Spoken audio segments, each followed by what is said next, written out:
Spring 1945. The war is all but lost. Nazi Germany is crumbling under the weight of a two-front assault. The Eastern Front has collapsed, Allied bombers roam German skies unchecked, and in northern Italy, what's left of the Luftwaffe clings to a handful of airstrips carved into crumbling farmland. One of those outposts, barely more than a dirt runway, surrounded by fuel drums and frostbitten mechanics, launches its first mission just after dawn. The pilot is Oberleutnant Erich Klausner, 24 years old, tall, quiet, meticulous, known for flying with a silver crucifix stitched inside his flight suit. He climbs into the cockpit of a Messerschmitt Bf 109, a machine so worn it rattles under idle. His orders: patrol the upper reaches of the Lombardy Alps and report any signs of Allied movement coming through the mountain passes. It's routine, the kind of mission that should last under 90 minutes. He lifts off alone, disappears into low-hanging cloud, and is never seen again. No mayday call, no return to base, no sign of impact. By nightfall, the officers at the airfield assume engine failure. Maybe he got lost. Maybe he clipped a ridge in the fog. Maybe he's alive, hiding out in a shepherd's hut, waiting for the war to end. But the hours pass. The radio stays silent. They send out one more patrol before sunset. Nothing. The weather turns. Clouds collapse over the valley like wet concrete. Search efforts are delayed, then canceled. The Allies advance 2 days later and overrun the airfield. Whatever records existed are scattered, burned, or packed into crates headed back to London. Klausner's name is typed into a casualty list under a single word: Vermisst, missing. His parents receive a letter in Dresden weeks later. His mother reads it aloud in their kitchen. His younger sister doesn't understand. His father says nothing. He stares out the window for a long time. The sky is overcast. A single engine cuts across the horizon and fades. The war has taken everything from everyone. And Klausner? He becomes a footnote, a name without a body, a pilot lost in the fog of war. For 79 years, that's all he would remain. The last months of World War II in Europe are chaos. Nazi command is fractured, communications are unreliable. Italian partisans sabotage rail lines, German soldiers desert in clusters, and Allied bombing raids flatten anything resembling a supply line. Northern Italy becomes a battlefield stretched between mountains and madness. Retreating German forces burn documents, blow bridges, and bury evidence. The war is disintegrating, not ending. Within this collapse, record-keeping becomes almost meaningless. Squadrons vanish overnight. Aircraft are reassigned, cannibalized, or simply left to rot on abandoned airstrips. Erich Klausner's disappearance is one of many, but unlike most, there's no wreckage, no witness, no wreck manifest, just a blank space on a flight log and a last known heading. The Messerschmitt he flew had already been written off twice for engine issues. Its altimeter had been unreliable for months. He'd requested maintenance that never came. On the 9th of April 1945, he took off anyway. By the time anyone realized he wasn't coming back, the base was already preparing for evacuation. Fighter wings were ordered to relocate further north, closer to Austria. Transport vehicles overloaded with ammunition and wounded men choked the roads. There was no time for recovery missions, no manpower, no air superiority. Klausner's file was stamped and shelved.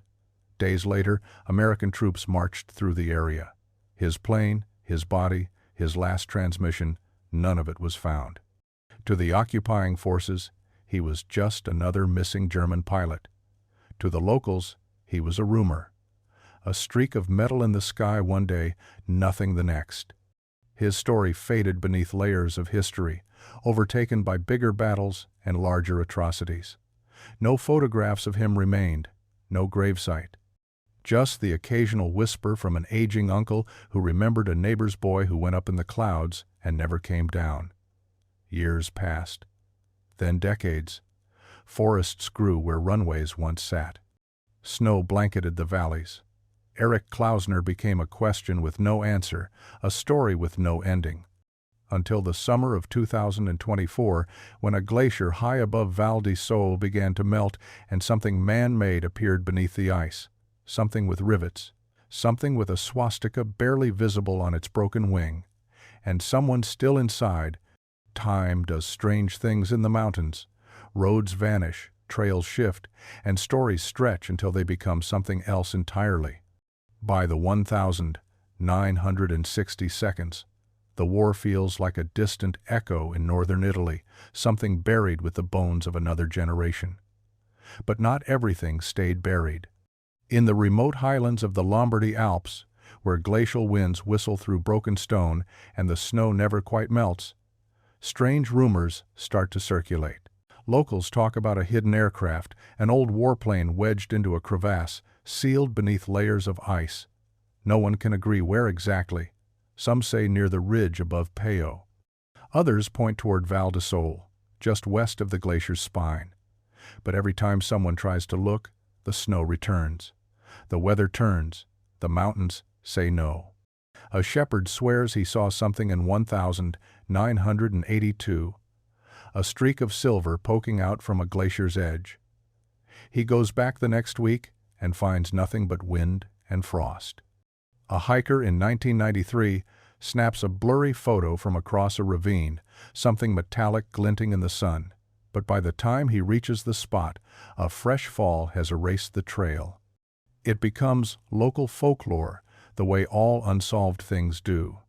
The ghost plane, they call it, a relic of the war trapped in a glacial tomb. Nobody knows the pilot's name. Nobody knows the squadron. It's a story passed between generations at taverns, on long hikes, by old men with binoculars and too much time. Some believe it's just wreckage from a training crash. Others claim it's American. A few say it never existed at all. But one thing remains constant: the sightings always happen in late summer, when the ice thins and the earth exhales. And always in the same rough quadrant. A jagged, unmapped valley where the glaciers move slow and the rock never forgets. Over time, the reports taper off. The hikers stop looking. Trails are rerouted, peaks closed due to landslides. The mountain reclaims what was always hers. And the plane, if it was ever real, remains frozen in silence, its cockpit sealed, its wings pinned beneath the snow, waiting for a thaw no one thought would ever come. It begins with the heat. July 2024 marks the hottest month ever recorded in northern Italy. Ice that held firm for centuries begins to crack. Rivers surge with meltwater. Helicopter crews report rockslides in areas once considered permanently frozen. Glaciologists call it unprecedented. Locals call it ominous. Near the upper spine of Val di Sole, above the last marked trail, a glacier that hasn't moved in decades shifts just enough to uncover a sliver of ground. A group of climbers, 3 men from Trento looking to photograph newly exposed crevasses, set out on a route recently cleared by the melt. They're not searching for history. They're chasing angles, light, silence. But history finds them anyway. 2 hours into the climb, one of them notices something on the ridge, an unnatural line, curved metal peeking out from between crumbling rock. They scramble higher. At first it looks like scrap. Then they see the fuselage, the nose of a plane, flattened and half buried in permafrost. The paint is almost gone, but under the rust and ice, the faint shape of a black cross emerges. A Luftwaffe insignia. They don't speak. One of them pulls out a phone, records everything: twisted metal, rotted wiring, jagged holes where plexiglass once curved into a canopy. And then they see the cockpit, still sealed, still intact. Through the glass, clouded with frost and years, is a figure slumped forward, arms strapped in place. A skeleton in full flight gear. Helmet, goggles, tattered insignia on a shoulder patch. The climbers back away slowly, suddenly aware that they've crossed into something sacred. They leave markers, drop GPS pins, call the authorities when they return to the base camp. Within 24 hours, the site is locked down. Italian Alpine police arrive by helicopter. So do forensic teams. What they find confirms the impossible. A perfectly preserved Messerschmitt Bf 109 wrapped in glacial ice, lost for 79 years. And inside, still waiting in the cockpit seat, Oberleutnant Erich Klausner. His crucifix still stitched inside his flight suit. His story finally resurfacing through a river of melting ice. The Alps have given him back. The wreckage rests at just over 8,000 feet, cradled in the crumbling ribs of the glacier, its nose buried in scree and ice, as if it had crash-landed and tried to disappear. The metal is warped, frost-bitten, scarred by time, but unmistakable. A Messerschmitt Bf 109, the Luftwaffe's workhorse, sleek, deadly, and fast. Or it had been, once. Now it lies broken, its wings half swallowed by shifting stone, its tail twisted upward at an unnatural angle. The left side bears the fading shadow of a Balkenkreuz, Germany's Iron Cross barely visible beneath layers of rust and lichen. There's no sign of explosion, no bullet holes, just impact damage. It didn't fall from the sky in flames, it came down hard and cold. What freezes the rescuers in their tracks isn't the aircraft itself, it's what waits inside. The canopy is cracked but sealed, clouded glass smeared with condensation and decades of frost. Through it, they can see the pilot, still seated, still buckled in. His body is collapsed forward over the stick, skeletal hands frozen in position. He's wearing a Luftwaffe flight suit, now brittle and torn at the seams, and a helmet whose leather has curled and split from age. The jawbone is visible beneath the chin strap. No eyes, just empty sockets staring into a horizon long gone. The sight is surreal, as if time had folded in on itself and left a ghost suspended in a coffin of ice. There are still instruments on the panel: altimeter, compass, fuel gauge, frozen mid-mission. A map, crumbling and sun-bleached, is pinned beneath the pilot's thigh. The rescue team says little. Some avert their eyes. One of the men mutters a quiet prayer. A forensic flag is placed beside the fuselage. Then another. The aircraft isn't just a crash site, it's a tomb. And whoever he was, he went down with his plane, alone in the clouds, and was swallowed by the mountain for nearly 8 decades. Until now.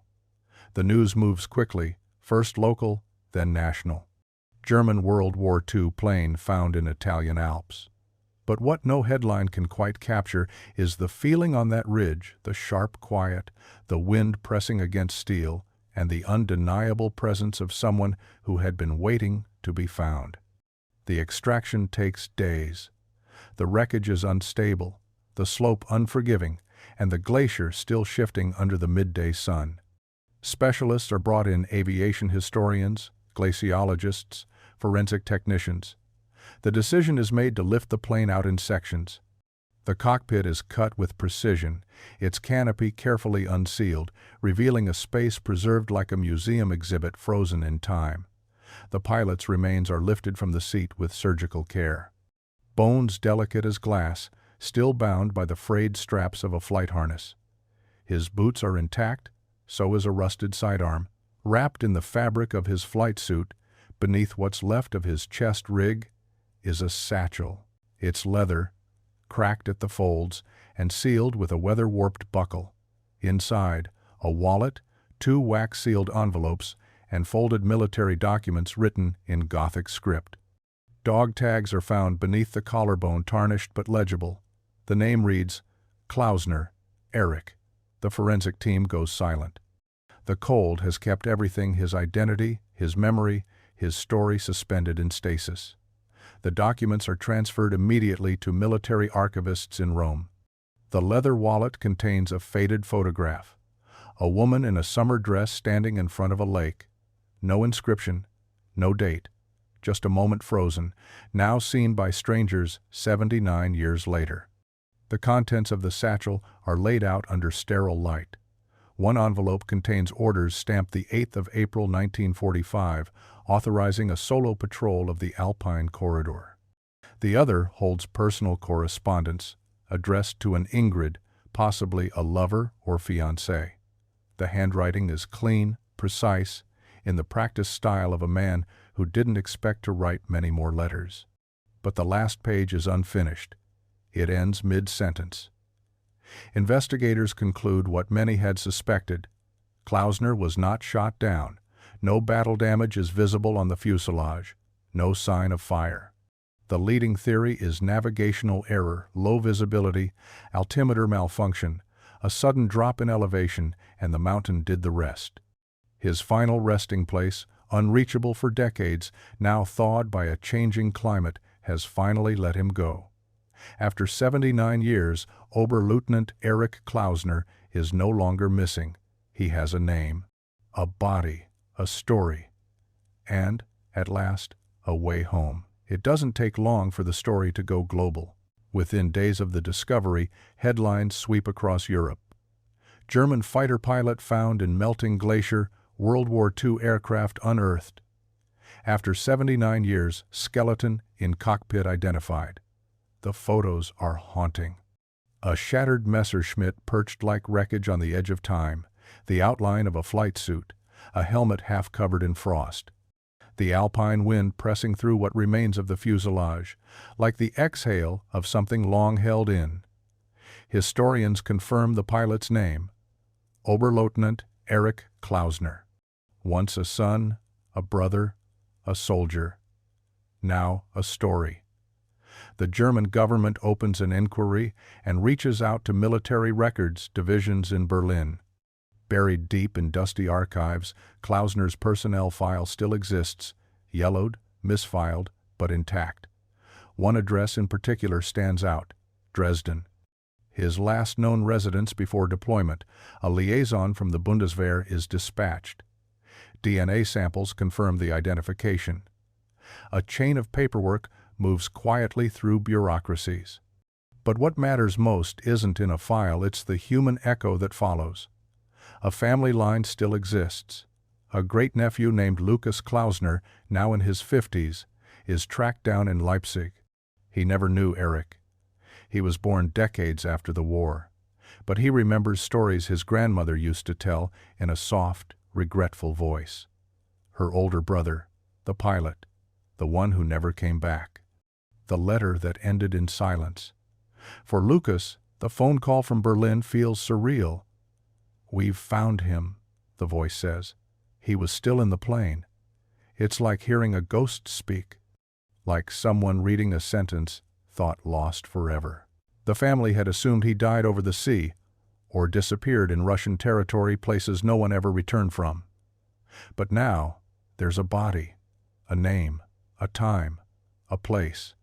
Erich Klausner becomes more than a faded photograph in a drawer. He becomes a person again. And as the news spreads, something strange happens. Letters pour in, emails, calls from people in towns he once passed through. A museum requests the artifacts.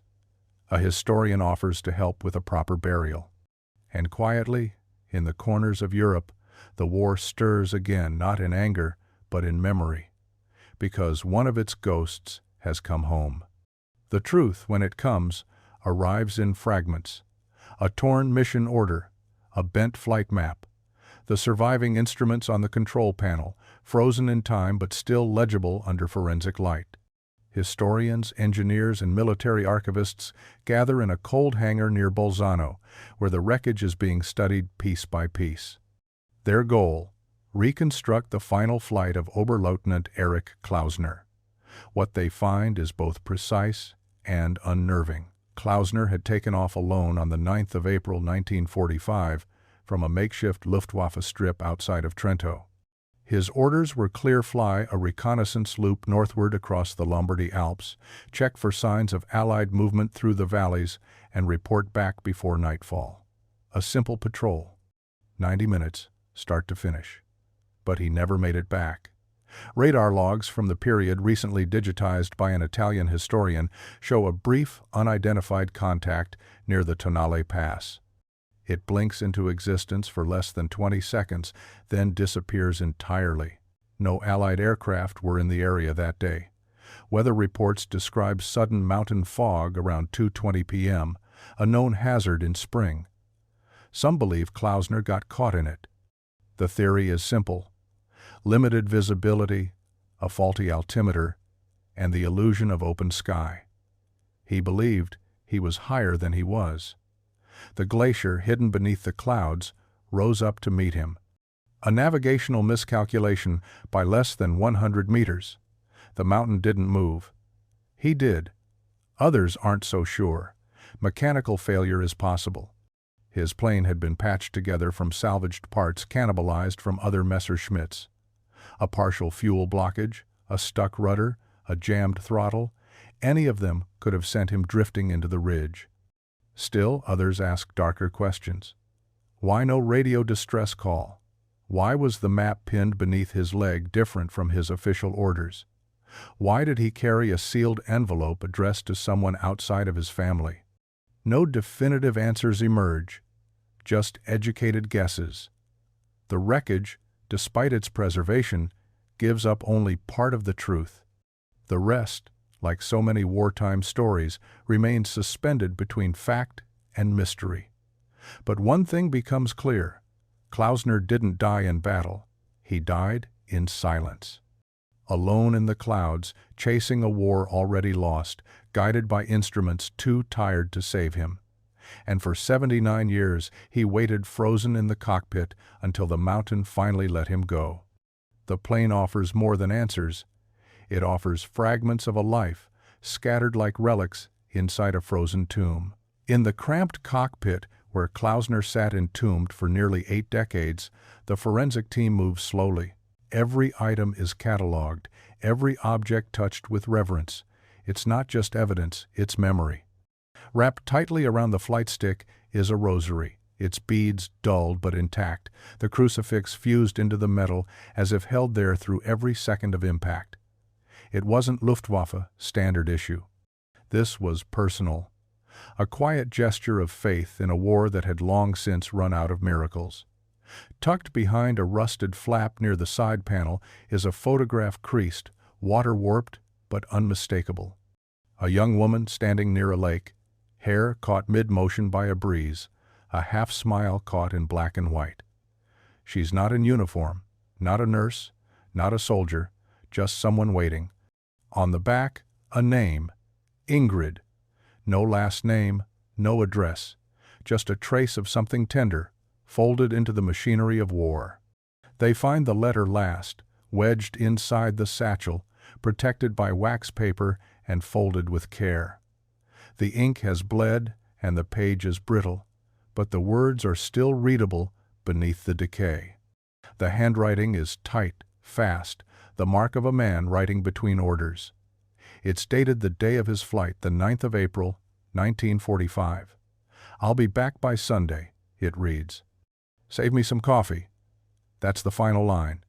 No signature, no goodbye, just a casual promise from someone who didn't know he was writing his last words. The letter wasn't meant for history. It was meant for home, meant for her, the quiet domesticity of it. Coffee, Sunday, the comfort of routine, is a brutal contrast to the twisted wreckage around it.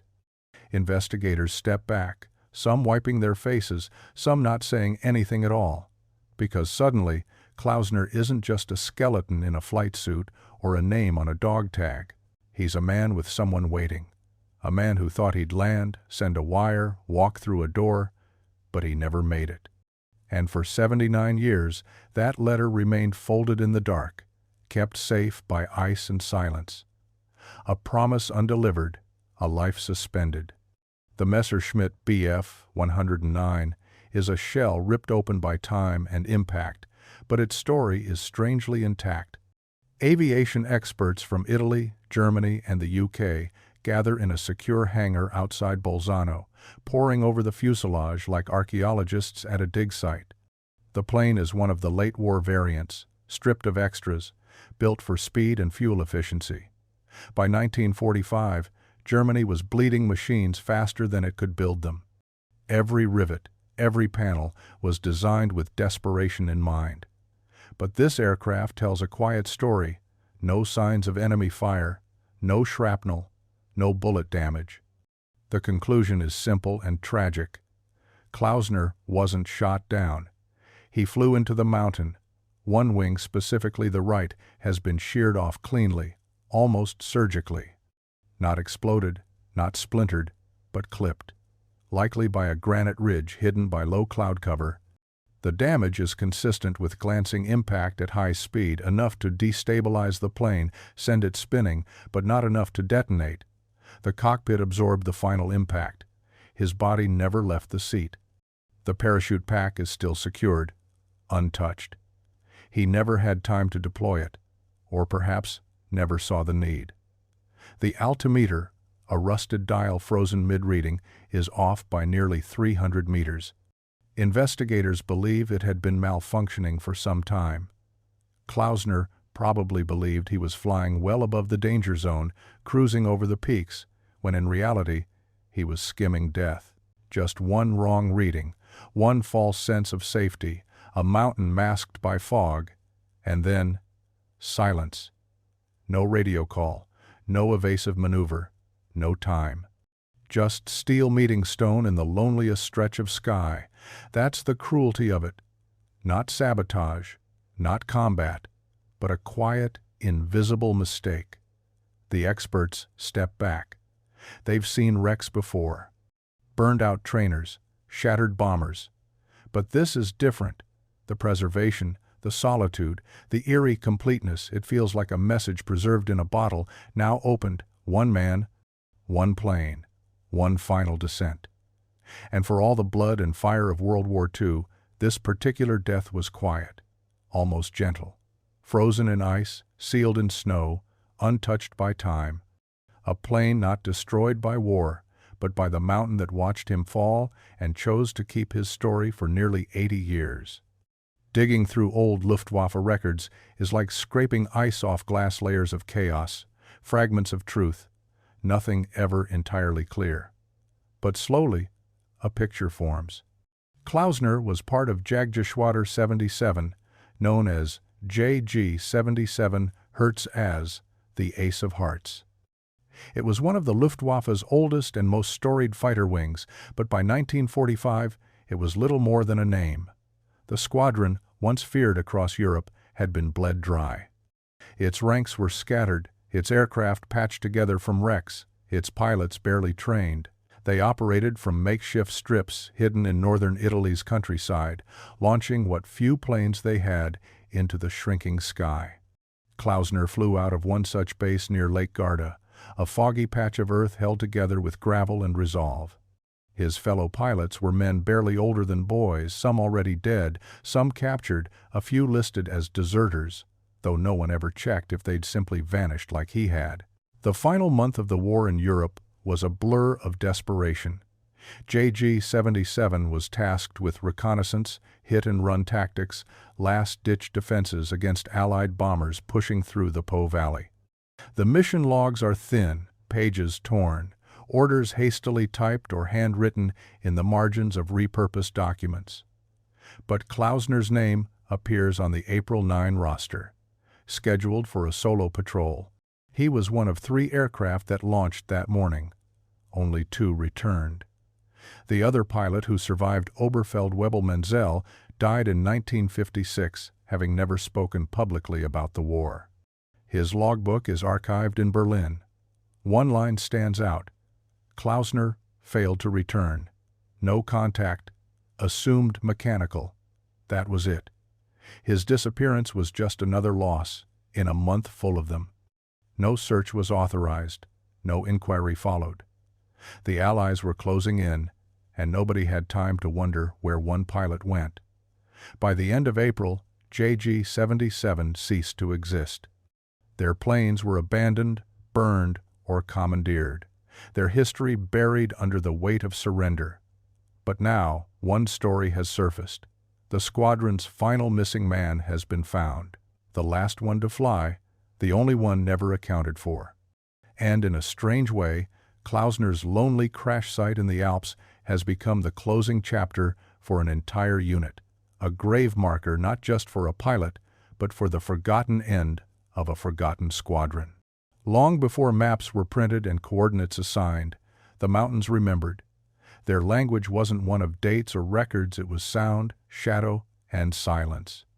In the villages scattered through Val di Sole, high up in the Alpine folds, stories have always passed from voice to voice, the kind told over firewood smoke, behind shuttered windows, during the months when the snow made roads vanish.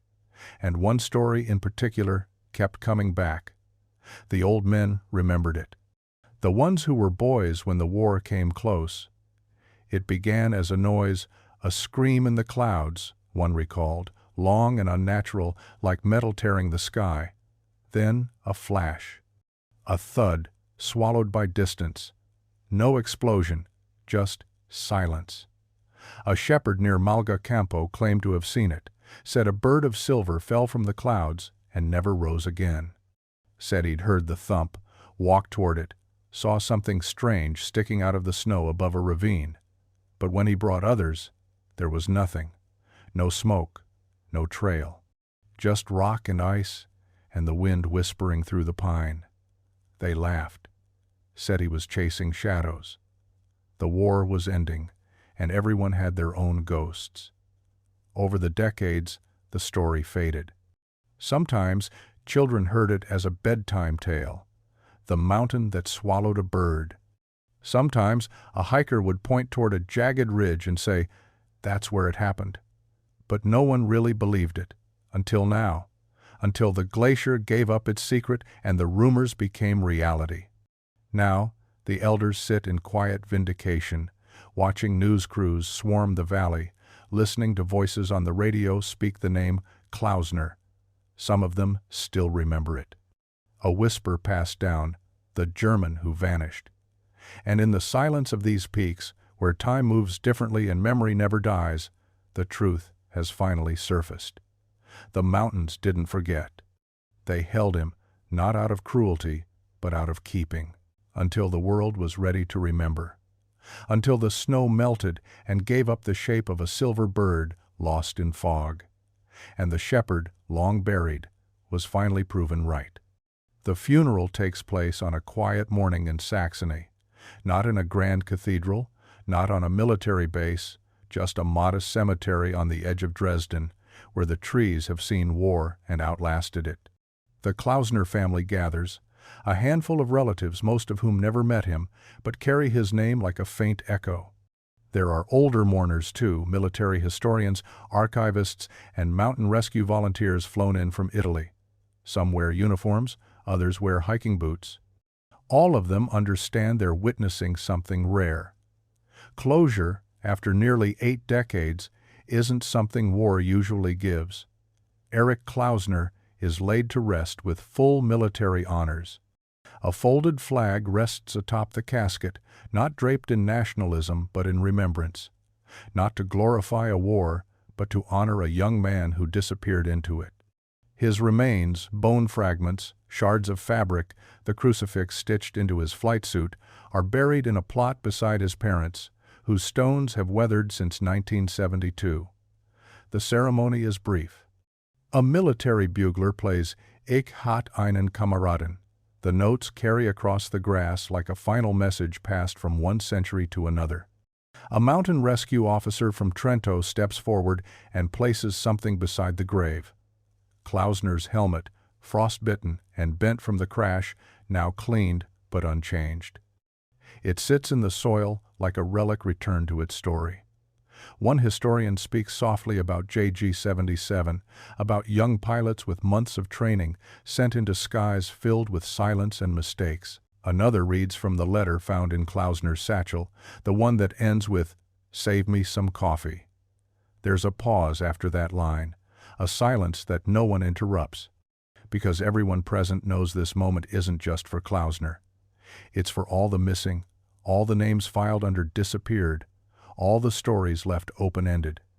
And when the casket is lowered into the earth, There's no applause, no speeches, just the rustle of leaves, the steady crunch of boots, and the quiet relief of a man finally brought home. Not as a soldier, not as a mystery, just as Eric. They decide not to restore it completely. The Messerschmitt Bf 109 that held Klausner for 79 years is too damaged, too sacred, too honest. Instead, the Aviation Museum in Munich preserves it as it was found, twisted, incomplete, but unmistakable. The right wing was never recovered, likely sheared off and scattered into a ravine still hidden by ice. What remains is mounted in a glass enclosure, wingtip tilted slightly upward as if still reaching for altitude. The cockpit is left open, the pilot's seat empty. The flight controls still marked by rusted fingerprints, etched by time and the pressure of human hands. Visitors come quietly, school groups, veterans, tourists who read about it online. Most don't speak when they enter the room. They just look. There's something in the quiet metal, in the story behind the wreckage, that says everything louder than words. Nearby, mounted on a stand beside the aircraft, is the final artifact, a brass plaque, simple and unadorned. It reads, Pilot, Oberleutnant Erich Klausner. Aircraft, Messerschmitt Bf 109 G14. Last flight, the 9th of April, 1945. Found, the 12th of August 2024, Val di Sole, Italy. Beneath it, a single line carved deeper than the rest. The mountain kept him, the mountain gave him back. There's no dramatics, no looping video, just the plane and the plaque and the long silence of understanding. For years, Klausner had been a name on a roster, a set of coordinates that led nowhere, a family's unanswered question. Now, he's become a reminder of how far people will go to come home. Of how even in war's darkest fog, some stories don't vanish, they wait. The museum staff leave a chair near the exhibit, facing the cockpit. Sometimes an elderly visitor will sit there for a while, eyes fixed on the torn fuselage. Some cry, some whisper something no one else can hear. And some just sit, perhaps remembering someone they lost, or someone who never came home. The Messerschmitt says nothing, but its presence speaks volumes. Because it isn't just a machine. It's the waiting. It's the return. It's the ghost of a pilot who disappeared into the clouds and found his way back through the thaw. Up in the high reaches of Val di Sole, the wind moves the same way it always has, slow, cold, and patient. The glacier that once revealed the wreckage has shifted again, burying much of the crash site beneath a new skin of ice and stone. Nature reclaims without apology. The red survey flags are gone. The tracks left by the recovery teams have been swallowed. Even the markers placed by the climbers who first found the plane have vanished. All that remains now is quiet. Not emptiness, just quiet. And maybe that's fitting, because this story, for so long told in silence, has finally found its voice. What was once a mystery, just another name on a list of the vanished, has become a narrative etched into history. Klausner isn't a ghost anymore. He isn't a rumor in the fog or a scream lost in the clouds. He's real, known, found, and that matters. Because there are so many like him, stories of people who disappeared into war, into wilderness, into the places maps stop naming. Most are never found. Most remain open loops, carried only in memory and myth. But this one closed, not with spectacle, not with vengeance or triumph, but with stillness. With a name spoken aloud, a body laid to rest, a plane preserved not for what it did, but for what it endured. And with that closing came something else, understanding. That lives don't always end the way we expect. That a mission meant to last 90 minutes can stretch across generations. That mountains don't forget, they just wait. The silence above the clouds is different now. It holds a presence. The next time a climber crests that ridge, when the sky is clear and the wind is still, they might feel it, something lingering just beyond the reach of sound. A pilot who flew too close, a war long over. A promise made in a letter that never got to her. And somewhere in that silence, a kind of peace. Not the peace of answers, but of recognition, that even the most forgotten lives can still be remembered. That some stories, no matter how deeply buried, still find their way home. This story was brutal. But this story on the right-hand side is even more insane.